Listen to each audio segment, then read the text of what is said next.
Maharashtra today 24 news, सत्य परिस्थितीचा सविस्तर आढावा। स्वराज्य संस्था, महानगरपालिका, नगरपालिका रणधुमाळी।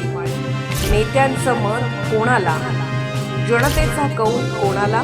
पहा फक्त महाराष्ट्र टुडे 24 न्यूजवर।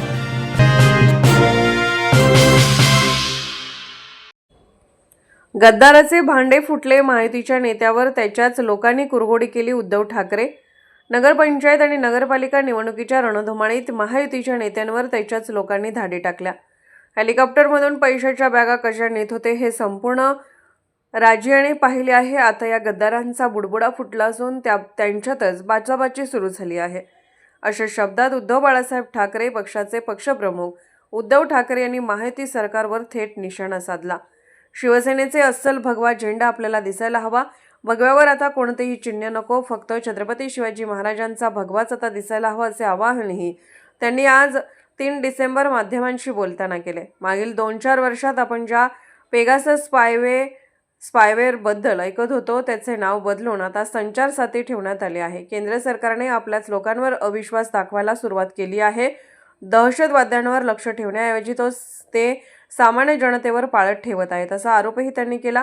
सत्ताधाऱ्यांचा घोटाळा चव्हाट्यावर। एकीकडे हे सुरू असताना दुसरीकडे निवडणूक सुरू असताना सत्ताधारी पक्षाचेच लोक त्यांच्यावर धाडी टाकत आहेत। हेलिकॉप्टरमधून पैशांच्या बॅगा कशा नेत होते हे संपूर्ण महाराष्ट्राने पाहिले आहे। या सर्व घोटाळ्यामुळे आता सगळेजण जागे होत आहेत। निंदनीय प्रकार आहे। कुठेतरी आपण स्वतःच या सगळ्या गोष्टी घडवून आणायच्या, नागरिकांमध्ये भीतीचं वातावरण करायचं आणि असं काही जणू काही भासवायचं की हे सगळं काही माझ्यावरती करण्यात आलेलं आहे। स्वतःला इतकं महत्त्व खरं तर त्यांनी देणं मला असं वाटतं योग्य नाही, पण आजचा लोकशाहीचा महत्त्वाचा अधिकार बजावत असताना नागरिकांमध्ये कुठेतरी संभ्रम निर्माण झालं पाहिजे या हेतूनं आज महाडमध्ये ह्या अशा प्रकारचं आपल्याला भीतीचं वातावरण पाहायला मिळतं आहे। मला नागरिकांना आवाहन या निमित्ताने करायचं आहे की चुकीच्या कुठल्याही पद्धतीला या ठिकाणी तुम्ही भोळी पडू नका। या सगळ्या गोष्टी ते करू पाहत आहेत कारण त्यांच्या पायाखालची वाळू ही सरकत आलेली आहे। आगामी महाड नगरपालिका निवडणूक ही युतीच्या माध्यमातून निश्चितपणाने आम्ही जिंकू, पण त्याचबरोबर या सर्व नागरिकांच्या पाठीशी संपूर्ण खंबीरपणे स्नेहल जगताप, त्याचबरोबर आदरणीय तटकरे साहेब, आदरणीय प्रवीण भाऊ हे निश्चितपणाने आहेत, हे आवर्जून मी या निमित्ताने सांगते। कदाचित जर का फायरिंग झाली असती आणि जर का त्यामध्ये कुठला माझा कार्यकर्ता किंवा मी जरी गमावलो असतो तरी चाललं असतं, परंतु कार्यकर्ता जर का कोणी गमावला असता तर ती सर्वात मोठी दुःखद घटना या ठिकाणी घडली असती। आणि म्हणून खासदार सुनील तटकरे जे हा रडीचा डाव या ठिकाणी केलेला आहे तो आता त्यांनी करू नये आणि असे कोणतरी बगलबच्चे पाठवायचे आणि दाखवायचं की आम्ही कोण आहोत, पण त्याला माहिती नाही हे महाड आहे आणि हे रायगड आहे आणि भरत शेठची औलाद आहे। शिंदे साहेबांचा मी पाईक आहे, बाळासाहेबांचा पाईक आहे आणि आदरणीय शिंदे साहेबांच्या नेतृत्वाखाली आम्ही सर्वजण या ठिकाणी काम करतोय। कार्यकर्त्यांना त्यांना दिसतोय की आज त्यांचा पराभव या ठिकाणी होतोय आणि म्हणून हा रडीचा डाव त्यांनी साधला।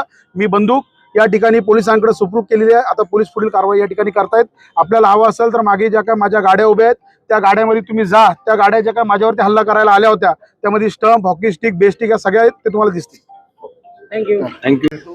जय हिंद, जय महाराष्ट्र।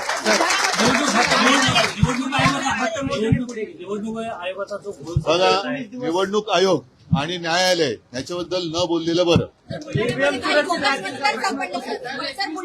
सगळीकडे नाही बघा, ऐका 1 मिनिट। आता प्रवेशाचा कार्यक्रम झालाय, याच्यावरती आज आदित्य मला वाटतं प्रेस घेतो आहे, आजच घेतो बहुतेक, आणि नाही तर मी या विषयाची पुन्हा भेटेन, पण आता याच्यात मिक्स करू नका। महाराष्ट्र टुडे मराठीसाठी ब्युरो रिपोर्ट, मुंबई।